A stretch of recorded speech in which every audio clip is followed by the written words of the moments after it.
Today we're going to check out the absolute genius of Tim Pierce in this unbelievable guitar solo.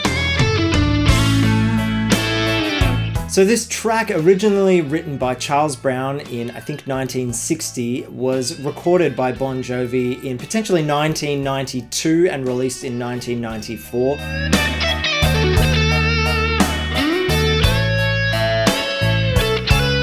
So I'm almost certain this is Tim Pierce on the track. I did a little bit of research, but I can't actually find much about it. But it does sound like Tim's playing. Tim, if you're watching, which I'm almost certain you're not watching this, but if you are watching, this is an incredible solo, and I'm really hoping that it is you.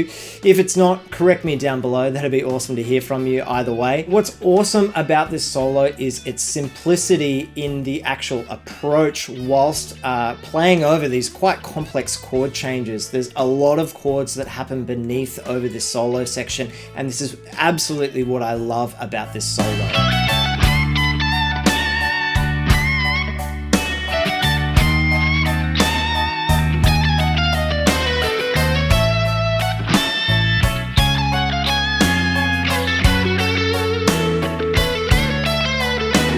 Tim manages to maintain that real straight ahead blues rock feel whilst really highlighting the chord changes in quite a sophisticated way, just using the minor pentatonic scale as well as the major pentatonic scale, and kind of a diminished sound over the diminished chord in this chord progression, which we'll check out in depth in a second. Now, like all Christmas carols, the chord changes are quite complex, so let's go through the actual harmony of the guitar solo section. Before we check out the chord progression, I do have available on my Patreon page the backing track to the solo section, as well as the original track minus the guitar. If you want to play along, I will include the chord or lead sheet that you can get and play along to the original recording, as well as the tab to Tim's solo, an isolated video, me playing along with it so you can check it out in more depth, as well as 2 solos taken by me with the tab and isolated videos included if you want to get a different approach and get an understanding of the way that I might play over it as well. So there's heaps of stuff that goes along with this lesson available on my Patreon page. 7-day free trial at the moment. Go and check it out. Let's jump into the lesson. So let's check out the chord progression that Tim is soloing over. It starts on an A chord, goes to an E chord, and back to A, and then an A7, and he follows this perfectly. It's unbelievable. Just wait till we get into it. Then it goes to a D, and then a D sharp diminished, going back to the A, C sharp 7, really nice changes, F sharp minor, and F sharp minor over E, and then to a D, D sharp diminished, A over E, F sharp minor, B minor, E, and then A. So there's a lot of chord changes, and again, Tim is really just sticking to a blues rock approach, but really following the chord changes in quite an amazing way. I love it so much. So as I said before, the lead sheet for the chords will be available on my Patreon page as well as the backing track, so you can check it out. Let's jump into the solo. This is what it sounds like.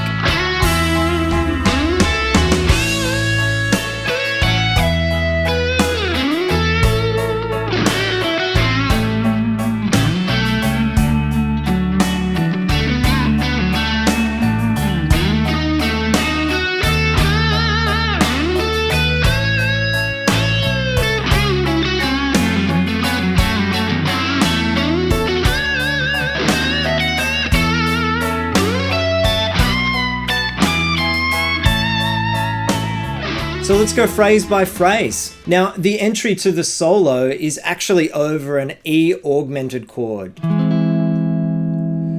So it's an E7 with a sharp 5. Now, Tim actually highlights this by sliding from E, which is going to be our 9th fret of the G string, up to the major 2nd and then back. Really highlighting that chord change quite nicely. Then he goes into the classic BB box. Now we are in the key of A, so this is going to be our home bass, and he plays this, which is just straight A major pentatonic.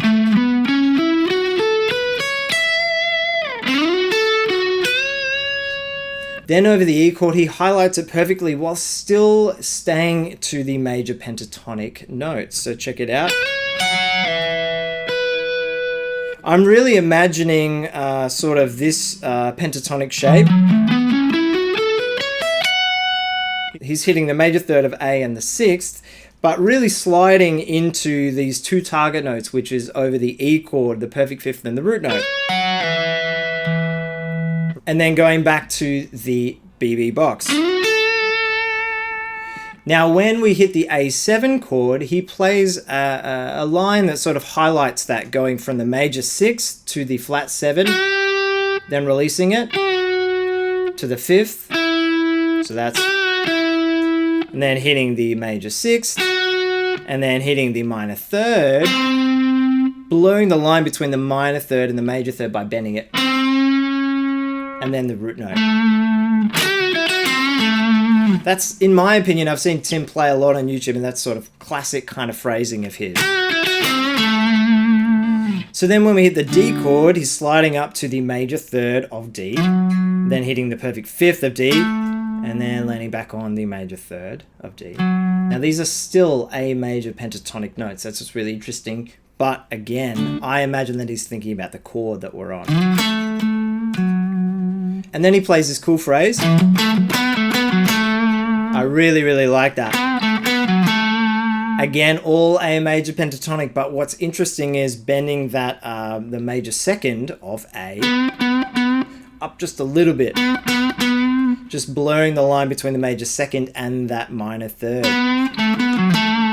Then when we hit the diminished, the D sharp diminished, we're actually landing on a chord tone of that diminished. We're landing on the diminished fifth, right? He then climbs up a D sharp diminished arpeggio, except he's not actually hitting every single note in the arpeggio, but he's still outlining the chords. Right, so that's the diminished fifth, that's the root note of D sharp, right? That's the minor third, and then there's the diminished fifth again. And then to make it really bluesy, I think this is so cool,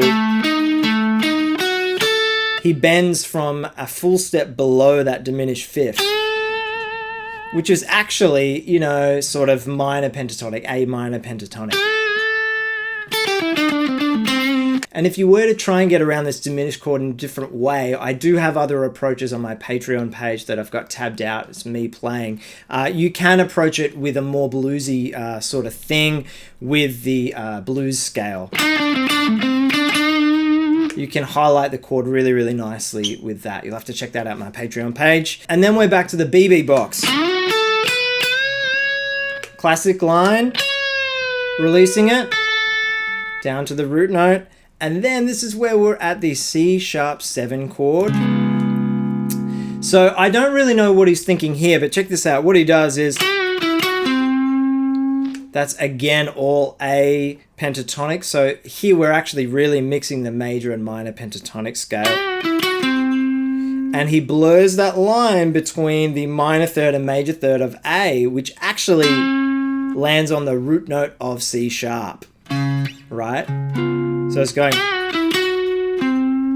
I think that's really interesting, and I'd love to know his thought behind it, whether it just happened on the fly or what. It's really, really cool. One thing to sort of think about is just the commitment to that blues approach really still works over these complex chord changes, right? Because you could play a whole lot of other stuff over that, which I do in my different approaches, which land from the C sharp to the F sharp minor, but he really sticks to the blues, which is really, really cool.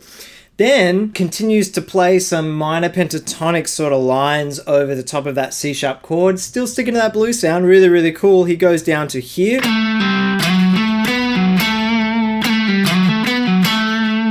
Really cool. Then over that F sharp minor, he's still sticking to the sort of A blues approach, which I think is really, really cool.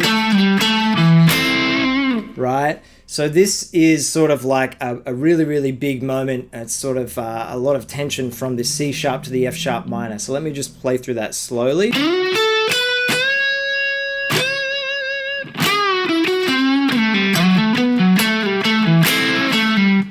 then as we go through those passing chords of D and then D sharp diminished, he's still playing in that BB box. And then check out this phrase. Really, really cool. That's awesome. So that's hitting the minor third, giving a little bit of attitude, then hitting the fifth of A, then the major sixth, then back to that minor third, then landing on the root note of A.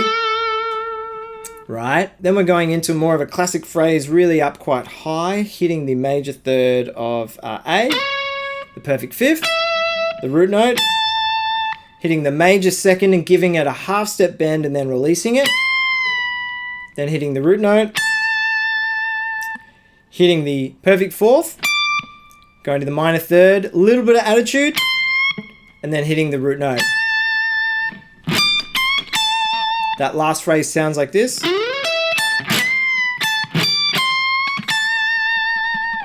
So there's heaps of good stuff there to check out. What I love is just his approach to sort of like relentless blues, but he still manages to make it work. It's the unbelievable phrasing that really, really is key to this. It's not thinking about all the other scales or all the other notes, the chord tones that you could hit.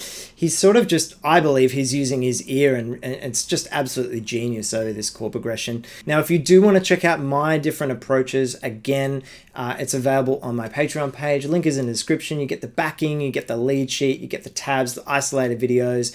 It's a Tim solo as well, so you can learn it properly, as well as my approaches. And anything else that I've put up on my Patreon page from the previous lessons is available. 7-day free trial. Go and check it out. Thanks so much for watching, guys. Really appreciate your support. Cheers. I'll see you on the next one.